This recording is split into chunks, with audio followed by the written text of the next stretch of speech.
And then I just remember walking in through those double doors and thinking, wow, there's a lot of gray hair in here. And I remember thinking also, like, this is great that it's multi-generational. Like, there are rows of people where it's grandparents with the parents, with their kids, all in the same row. Yeah. And that was just something I was aspiring to. So even like hitting the rewind button back before becoming a believer, it was like the Lord was always sovereignly directing my steps, even before I even knew what I needed. And it seemed like he was doing that when I walked in through those doors.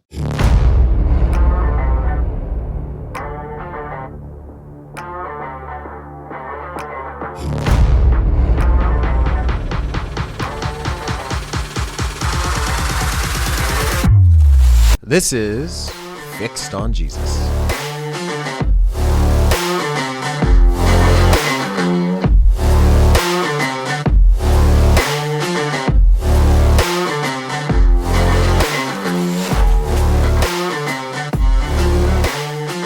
Hey everybody, welcome back to Fixed on Jesus, our podcast. We're in part 2 of our interview with Frank Lundy. So when we were with you, Frank, you were in Modesto, and then in 2008, you made the decision to come east and come to Phoenix to help, or to be a part of a church, yes? Be a part of a church, correct. So what happened? Yeah, that was 2008, around Thanksgiving time. Came out here, bright-eyed and bushy-tailed, thinking it was going to be the promised land. And I started work with Bank of America right away. All right. Spanish speaking? No, just regular speaking. What does that matter? Wow. Threw me for a loop there. We were talking about We're Spanish going to last mute time. you if you don't contribute to this conversation. I was working for Bank of America in home loans. So I was in mortgage. Nice. And In 2008? 2008. Oh, boy. I got the job Uh-oh. and quickly lost the job Quickly, yeah, because it was when 2008. You're selling arms. Boom. Yeah, they had this massive hiring thing, and then they laid off like 4,000 people. It was wild. Wow. And so I started working a few different odd jobs here and there, landed at a place called Keystone Automotive, and I was doing inventory control, inventory management for their warehouse. I learned bumpers really quickly because that's what they did. They like refurbished bumpers and learned how to identify them and label them and all that stuff. So that was something I did for, I want to say, a little close to 2 years. And then Wait, what about the church? Like, Yeah, what we're happened talking there? about church. Yeah. And so I'm at the church, serving, doing youth, doing worship. Staying busy. Just to understand the experience you talked about in the first part Yes. about coming across a John Piper sermon That on was YouTube. in 2013. So yeah. Oh, this hadn't happened This yet. hadn't happened Okay. yet. Oh, so Yeah. you're still at a Pentecostal I'm church? still, yes, we're still the same,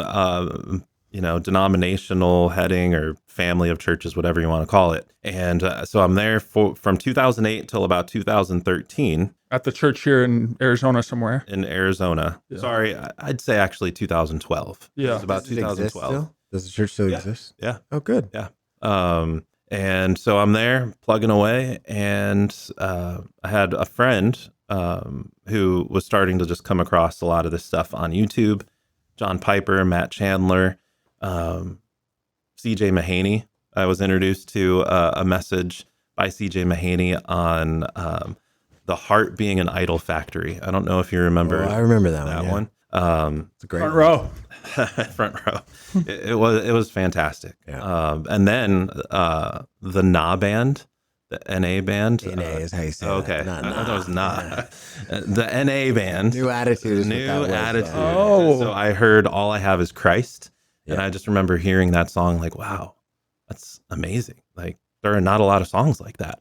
And so I was just beginning to be exposed to this world through YouTube. And so I mentioned the John Piper video, and it was around 2012, maybe the beginning of 2012, when I started to realize, like, wow, what I was doing, what I was a part of in this previous church was just not really gospel centered. And I wanted to be more gospel centered as I consumed more and more of this material. So, 2012 that happened, and I ended up leaving that church, not under the greatest of circumstances. Well, did you try to ask questions and take them to scripture, or were you in a cage phase? I guess was my question. I was caged. Yeah. Caged? I was Well, in the we need to cage. explain what Yes. the cage Yeah. phase is, because like this is. Heather tell wants us to know too. Tell us. Okay. Tell everybody what the cage phase is for Reformed theology, Frank. As soon as someone starts being exposed to the doctrines of grace and other things, God saves sinners.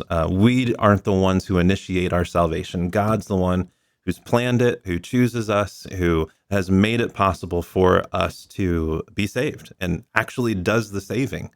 We play no part in it. Although our faith, our genuine faith that's a gift to us is a gift. Yes.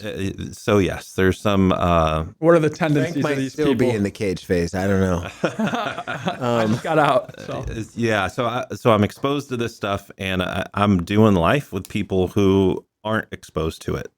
People who are a little bit more sympathetic to our Arminian brothers and sisters. Sure. Let's just say. And so I'm coming at that hard with scriptural proofs and different things to say, well, you're wrong, I'm right, rather than taking the time to listen, to ask questions, like you said, Mark, and draw people out. Instead, I was coming a little bit, I was like a bull in a china shop. And Which is the cage. Like, so That's the the cage. thing that the analogy. the thing that the cage phase for Reformed people is that when you discover Reformed theology, you need to be blocked in a cage for a while, because you stop being able to interact with people in a normal way. Sensitive and you're an not- engaging, a winsome way. There's no winsomeness. in No, the and cage so stage. that's part of what I believe is one of the things about Reformed theology that needs to be front and center for it to be authentic. For you really authentically to understand Reformed theology, we as those who understand total depravity, we who have been saved should be the most humble, winsome, Joyful. kind, joyful, gentle people on the planet, not expert debaters and arguers, and oftentimes on Facebook. anywhere before Facebook, Any this was thread. anywhere. And so that's one of the things that I think is too bad about a lot of Reformed people who are Reformed or come into this belief system. They end up just sort of having a chip on their shoulder about everybody else, and they need to go around and correct everyone, which is not what we're shooting for. No. And so that's what you were That's in what I was. 2012. You don't know you're in that. As someone who was in that, I didn't know that. I just Right. was arrogant and immature. Right. You know, it wasn't. And I was that for a few years, I'd say, till last year. No, I'm just kidding. I was like that, and so that's kind of what caused the exodus, my personal exodus from that church, and then to just kind of wander for a bit. I had that church. What I came from was very similar to this, in that it was like a family. It was like a family of believers who did life together, and as soon as you're not part of the family, you're not part of the family. And it just felt like I don't know. And I did it to myself. I removed myself from that body and found myself just kind of like trying to do Christianity on my own. And that never works. Ever. You cannot be plucked up from one body and expecting to grow outside of any sort of soil. I wasn't planted in any soil. So I was consuming messages online. Even when you were kind of a lone wolf in it? Even when I was lone wolf in it, I'd attend churches. There were a few churches that I'd go to and just kind of pop in, but nothing of substance. Yeah. Like not trying to really explore what does life look like here at this church. Instead, I was just there to listen to the preached word and then leave, which I think that typifies a lot of people's experience as they're trying to find that place. Yeah. But I wasn't even really trying to find that place. I was just doing it to maybe check off the box of church attendance because I knew that's what I needed to do. So you did kind of know, like, obviously now you know that that's not a healthy way to grow up into Christian maturity. But at the time, you might have been like, well, this is smart. I don't want to hear potentially heretical things. Yeah. Or, That's right. I don't know what you were thinking then, but that sums it up. But I also, another part of me was, I think there was a little bit of bitterness or just maybe upset at myself or upset at how I handled things, that I kind of just dove back into licentiousness and just kind of like what? Licentiousness, just kind of living it up. Okay. Living according to the way that I used to live even before being a Christian. Just kind of diving into alcohol, going out, just not living the Christian life. Even though I'd call myself a Christian, and I'd say, I believe, but grace covers this. I'd kind of use that as an excuse to do whatever I wanted to do, and I knew that wasn't that doesn't typify a true believer's life. So there was always like this constant struggle between knowing what I should do, kind of like what Paul writes about in Romans 7, and what I was doing. Yeah, there was that tension of, man, I'm just not living up to the standard. And I kept going back to, well, it's probably because I'm not surrounded by other Christian brothers who can challenge me in my faith. I was just trying to do it on my own. Yeah. How long did you tumble around before you found a church? That was a good almost 2 years. Okay. So, I mean, by the time it was all the Lord that led me to Mars Hill, Phoenix, in downtown Phoenix in beginning of 2013. And so I'm there serving, and within a few months, Mars Hill ceased to exist. How did you find it? I was actually just scrolling on Facebook, and it was... So this was Facebook era. The Facebook Before era? the boomers. Yeah. So we went from YouTube era and then to the Facebook era. Yeah. Well, in Mars Hill, if you don't know, most people know, but Mars Hill was founded in Seattle, and the lead pastor was Mark Driscoll. And way back then, in 2012 or 13, it appealed to a lot of younger men who were seeking a place to learn Reformed theology, to learn what it was to be immersed in the doctrines of grace. It appealed to that group, but it also cultivated something else. Something else that wasn't ecclesiological. There was an edge. And Driscoll opened up Mars Hill, Phoenix, because there was a ton of hits on his sites from here. And so it was satellite. Yeah, he would be. Yeah, he would preach on a screen, and everything was in an art gallery in downtown Phoenix. Well done. Yeah.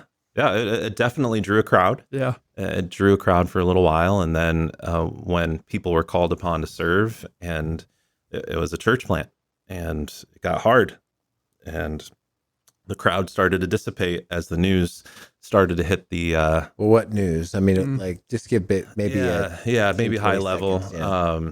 Mark was accused of bullying and other coercive and manipulative behaviors as a pastor, and he was called upon by a board of elders to resign or take a break from pastoral ministry. I don't even think it was a resignation, to take a break, and he refused to do that.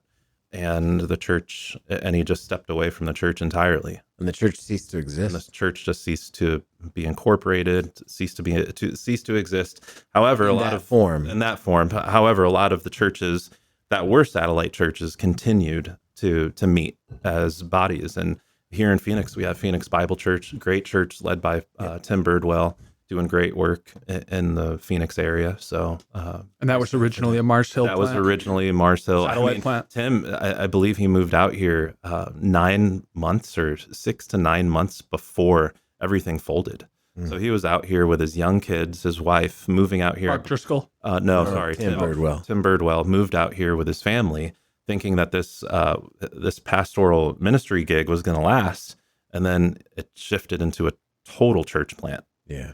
But they had a good core group, and now they're doing great. Yeah. We were at Phoenix Bible Church recently for an event. Is that what we? That was pretty the big. building. Yeah. Oh wow, that was a beautiful. So that was 2013, and look where they are. Dang. Now. Yeah.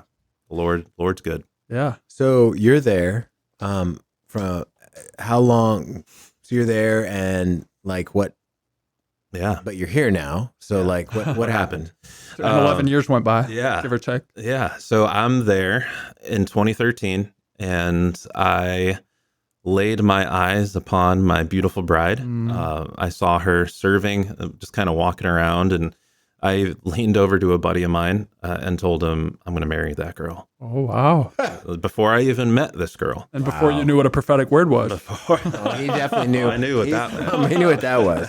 He's from a Pentecostal church. He knew about that. Yeah. And so I just started to pursue her and was shut down repeatedly. Persistent. You go after what you want, right? All right. For all those hearing that now. So I asked her out 3 times. Each time she said no. On one Sunday, we were serving together. I was helping her take out some of the children's ministry stuff because we'd have to set up and tear down every Sunday. And I think we'd get there at 6 or 7, then leave at around 2 or 3 in the afternoon. So it was a full day, full-time job and no pay. I mean, it was a full day. And so I see her, she's just looking just defeated. Like no volunteers are there to help her. She's there doing everything. I'm there to help her. And I told her, hey, you have to eat something. Let's go have lunch. So we go have lunch. We go to Pita Jungle in downtown. Yeah. And so we're sitting there for 3.5 hours having lunch. So it's going on into the evening time. It was, we get there around 3. We're there until around 6:30. And towards the end of our time together, and it was great. We're talking, we're laughing together. I ask her, hey, do you want to go to dinner sometime? And without batting an eye, she says, no. And I just remember thinking, I just gave up 3.5 hours sitting here and pouring my heart out and drawing her out and just trying to know her better. And here she shuts me down again. So I remember calling my small group on the way leader. there and saying, split the check. Right, exactly. I called my small group leader, Dustin, at the time, and I was just kind of pouring my heart out to him, like, man, this girl, I've asked her out repeatedly. I don't know. I'm done. I'm going to give up. And he just encouraged me, no, just be patient, bro. Just be patient. That's good. Just don't let your heart, just guard your heart, but be patient. Just wait on the Lord. And I think within a couple months from then, we are dating. And literally, when we started dating, it was July 4th of 2014. And we were on a friend's rooftop in downtown Phoenix on Central and Indian School, overlooking Indian Steel Park. There was like a big fireworks show, and fireworks are going off. And she looks at me and says, I'll let you date me now. She said that. Yeah, she said that. And I was just like, wow. I remember thinking at the time, like, what a gift. Yeah, still is, right? Still is. But I just remember the setting was perfect. Rooftop, fireworks. The fireworks are going off in my heart. So that was a sweet, sweet time. Outstanding. So from then, it was probably you got married. How long? How long after that? 2016. Couple years. So in 2014, that's July. We're still at Phoenix Bible. We're dating maybe a couple months in. I think it's around August of 2014. Maybe it was before. I get dates. I'm bad with dates. That's guys. all good, yeah. I was thinking, wow, we really need some wiser people to speak into our lives because I think at the time I was one of the oldest people in the church over there, the new fledgling church at the time, Phoenix Bible. And I was just like, man, I really want to pursue this girl wisely and to get some older, wiser counsel, because I didn't have grandparents or parents that were Christian. Right. I couldn't really rely on, I just have that influence in my life. Yeah. So I was just thinking, I gotta find it. You're looking for a hair color? I'm looking for gray hairs. All right. Yeah. Was Richie Rich already? No, I wasn't gray back then. It was fading. Yeah. It was fading then. And so at this time, I had a friend that was going here and reached out to him. And I asked him, hey, would you just meet me out in the lobby? I'd love to come check it out. Yeah. And the reason I came across this church is I was reading a book by Dave Harvey called Am I Called? And in the appendix of the book, and I'm reading it from an iPad, not a newer one like this, but an old gen iPad. And in the back of the appendix, there was a URL to Sav Grace Churches. And I clicked on the URL. And I think because I had my location services on, it took me to this website. to the church's website. Okay. This church's website at the time. And I'm in Phoenix, and I was like, oh, there's a church here in Gilbert, Arizona. I've never been to Gilbert. Maybe I'll go check it out. You were living in Phoenix? Yeah, I was like in downtown Phoenix. Okay. And reached out to my friend, showed up, and the first couple, and I just remember praying, like, Lord, just direct my steps. Help me to find, people who are going to point me to Jesus, maybe some older, wiser counsel. So just praying that. And then the first couple that I met, first guy I met was Willie Hinsey, who ended up doing our premarital counseling. Fast forward a little bit of time from that moment. And then I just remember walking in through those double doors and thinking, wow, there's a lot of gray hair in here. And I remember thinking also, like, this is great that it's multi-generational. Like, there are rows of people where it's grandparents with the parents, with their kids, all in the same row. Yeah. And that was just something I was aspiring to. So even like hitting the rewind button back before becoming a believer, it was like the Lord was always sovereignly directing my steps, even before I even knew what I needed. And it seemed like he was doing that when I walked in through those doors. Wow. Excellent. Yeah. Were you guys engaged or about to be engaged when you got here? And, well, first of all, did Jess come with you? No, she didn't immediately follow. She wasn't called to yet. We were still dating. Yeah, so she was finishing out her. She was also the director. She was the director of children's ministry there. So she had a lot of at Phoenix Bible. She just wanted to make sure that her commitment was seen through, which is totally honorable, very honorable, noble of her to want to do that. I met with Pastor Tim, sat down with him, kind of told him the score, and said, "Yeah, this is just what my plan is." Yeah. Sorry to leave you hanging. And he was just very encouraging. Like, no, you got to do what you got to do. And you had membership over there? It wasn't formalized as of yet. I don't believe. They probably have it now. Could have been. Yeah, they do. But he was still concerned with making sure he shepherded you to another place. Yes. Not off into another hiatus. Yeah. He was willing to meet and talk and talk it through. So I'm here. She's there. And I'm connecting with, I think I met Steve. I started to help with Steve Tong. I started to help with some of there was actual yard work happening around here at the time. So I'm helping with doing some of the landscaping. All right. Yeah. And I was talking to Steve, and he's like, "Oh, why don't you come to our small group?" And so, yeah, Jess and I, we went to the Tongs care group, and it was amazing. There were all of these couple, and it was like the Lord continued to answer that prayer of older, wiser counsel, because it was just a group full of people who loved the Lord, who pointed us to Jesus, and who were just wanting to celebrate our commitment to one another.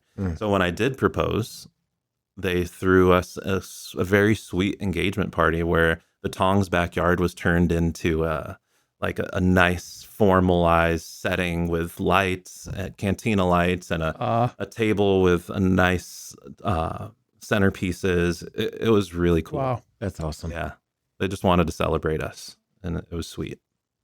That's cool. Then they all made us gifts, very personalized gifts. One of the families put together. It was like a coffee package, like different coffees, different flavors of coffee. Another one did a recipe book, just their own family recipes. So that's cool. That's cool. Yeah, it was really cool. So you're married. Then Jessica comes over here. Yep. Just a little bit before, if I remember right, before you guys. Pretty quick. She came. I proposed. We're engaged in 2015. 11/11/2015, Armistice Day, and then that's the only holiday on that day, so that's how I remember it. What's the holiday? I think Armistice you can remember Day. other ways. 11/11 is easy. Yeah, that way too. Yeah, good job. Or Armistice Well done. Day. Yeah, not or Armistice Day. 11/11. That's easy. And then married in April of 2016. Yeah. So then here at our church, so you get plugged in. What do you start serving? Once you're married, Besides yard work. Once you're married, I was serving in the band, playing music, leading occasionally, serving in youth. Jess and I would serve in youth. growth group leaders in youth. And then in 2017, we started to lead a small group. And that was fun, like a year into marriage. Mark, I don't advise it. Spoiler alert. Spoiler alert. Don't do it. But it was fun. It was a great season. Yeah, we learned a lot about each other, how the other one's wired. Yeah, so that was in 2017. I'm serving, I think the first little foray or little thought came into mind of what does pastoral ministry look like was in 2018, beginning of 2018, maybe the end of 2017, when Zach and I went to Worship Matters Intensive in Louisville, and I talked to Jeff Purswell. We were there for, I think, 3 days. And if you don't know what the Worship Matters Intensive is, it's for worship leaders to come and basically get tore down and then built back up by Bob Coughlin, who knows worship leading. He's written a lot of great songs, but it really helped us to understand what corporate worship is all about. And when I say worship, I don't mean just playing of instruments and singing on Sunday. Yeah, it's the entire experience that happens when someone gets welcomed at the front door to the time they depart those doors.